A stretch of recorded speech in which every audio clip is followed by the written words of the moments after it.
भी मैं कहूंगा प्रेम सर। तो आप देख सकते हैं जैसा कि यहां पर पोस्ट ऑफिस में नई भर्ती आ चुकी है 2023 की, और दे सकते हैं पद कितने, 40,889 पद। तो लगभग 41,000 पद ही हम बोल सकते हैं। बिल्कुल सर। और सर जब वैकेंसी नहीं आ रही है तो ये छप्पर फाड़ के वैकेंसी। और सर सबसे अच्छी बात क्या है, इसमें कोई भी एग्जाम की जरूरत नहीं है। और दोस्तों साथ ही साथ में इसके लिए कोई भी हायर एजुकेशन की भी जरूरत नहीं है। मात्र आपकी योग्यता कितनी होनी चाहिए, 10वीं पास होनी चाहिए। डिटेल में हम जानकारी आप सभी को देंगे।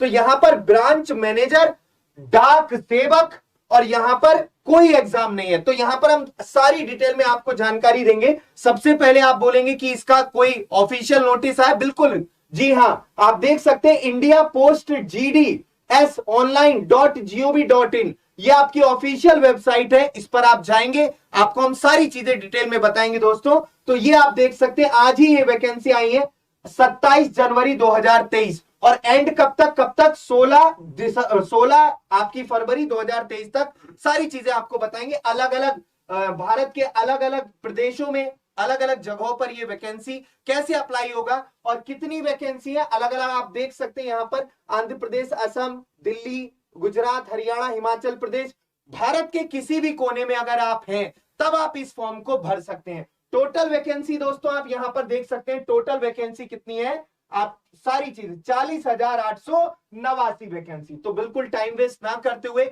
इसका एक ऑफिशियल आप देख सकते हैं नोटिफिकेशन आया 20 पन्नों का। बाकी इंग्लिश में, काफी लोगों की इंग्लिश वीक होती है मेरी तरह, तो हम आपको इन शॉर्ट आपको सारी जानकारी बता देते हैं दोस्तों। बिल्कुल, तो आप देख सकते हैं यहां पर नोटिफिकेशन ये आज ही आया है 27 जनवरी 2023 को, और आवेदन प्रारंभ करने की जो तिथि है आज ही से आवेदन भी आप कर सकते हैं। 27 जनवरी 2023 आज ही की तारीख से आवेदन आप कर सकते हैं। कैसे आवेदन करेंगे वो भी जानकारी आपको दी जाएगी। अंतिम तिथि क्या है, 16 फरवरी 2023 है। और सबसे बड़ी बात सर, पदों की संख्या बहुत ज्यादा है, क्योंकि इस टाइम जब कोई वैकेंसी नहीं आ रही है, ओनली 10th लेवल पे जब आपने बहुत पहले मेहनत की होगी और आप बम्पर स्कोर लेके आए होंगे, तो वही स्कोर आपके जबरदस्त तरीके से काम आने वाले। 3 अलग अलग पोस्ट है सर, बिल्कुल है ना। तो यहाँ पर देख सकते हैं आप, तो यहाँ पे 3 पोस्ट है, BPM यानी ब्रांच पोस्ट मास्टर, दूसरी है ABPM यानी असिस्टेंट ब्रांच पोस्ट मास्टर, और तीसरा है डाक सेवक, जो कि डाकों को, मेलों को वितरित करते हैं। इनको हम डिटेल में इनके बारे में बता देते हैं। आप जैसे कि देख सकते हो, जैसे यहां पर आपने देख रखा है ब्रांच पोस्ट मास्टर, है ना। तो ये क्या है, ब्रांच पोस्ट मैनेजर की तरीके से ब्रांच पोस्ट मास्टर की क्या जॉब है दोस्तों, तो शाखा पोस्ट मैनेजर की जॉब प्रोफाइल के लिए जो कि BPM है, नीचे आपकी दी गई है। शाखा डाक प्रबंधक BPM सभी ग्राम पंचायत डाक कार्यों के लिए जिम्मेदार है। तो BPM यहां पर ये जो है ना शाखा पोस्ट मैनेजर, इसको BPM बोलते हैं। तो ग्राम पंचायत डाक कार्यों के लिए जिम्मेदार है। BPM अपनी शाखा के तहत किए जाने वाले कार्यों का प्रबंधन करता है, मैनेजमेंट करता है। अब शाखा डाक प्रबंधन सभी सरकारी योजनाओं को बढ़ावा देने, शाखा में अधिक खाते खोलने की कोशिश करने के लिए जिम्मेदार है। मतलब इनको एक जिम्मेदारी दी जाती है कि सभी का खाता अपनी शाखा में खोलना है दोस्तों। BPM money order, book post, speed post आदि की देखभाल करने के लिए भी जिम्मेदार है। BPM संबंधित व्यक्ति को वितरण का कार्य सौंपता है। मतलब BPM जो होता है वो सौंपता है कार्य को। तो बिल्कुल जितनी भी जैसे कोई आपने लेटर वगैरह लिखा है या ऑफिशियल लेटर्स जा रहे हैं या फिर स्पीड पोस्ट जा रही है, तो बेसिकली इनके हाथ में होता है कि सर किसको दिया जाए जिससे वो आपके घरों तक डिलीवरी करवाए।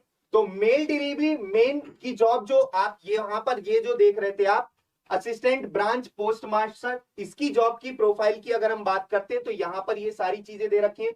मेन डिलीवरी मैन की मुख्य भूमिका मेल को अंतिम उपयोगकर्ता या जनता को वितरित करना होता है।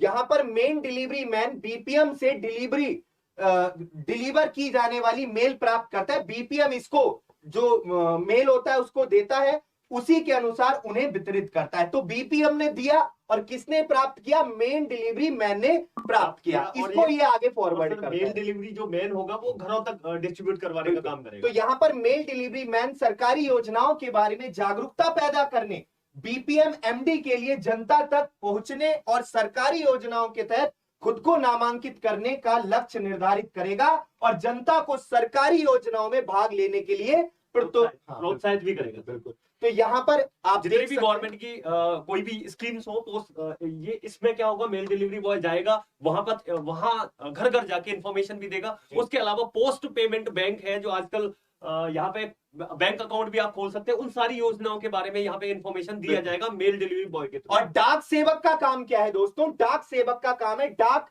संग्राहक का मुख्य कार्य क्या है?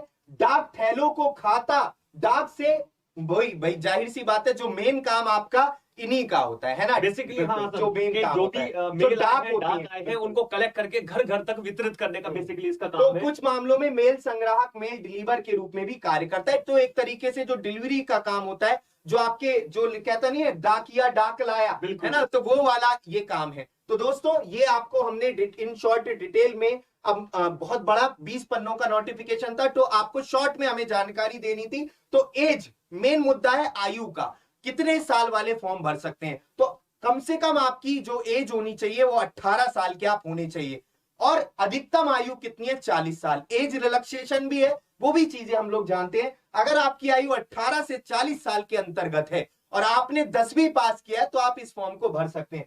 आयु सीमा में छूट, कहने का मतलब यह, अगर आप SC और अनुसूचित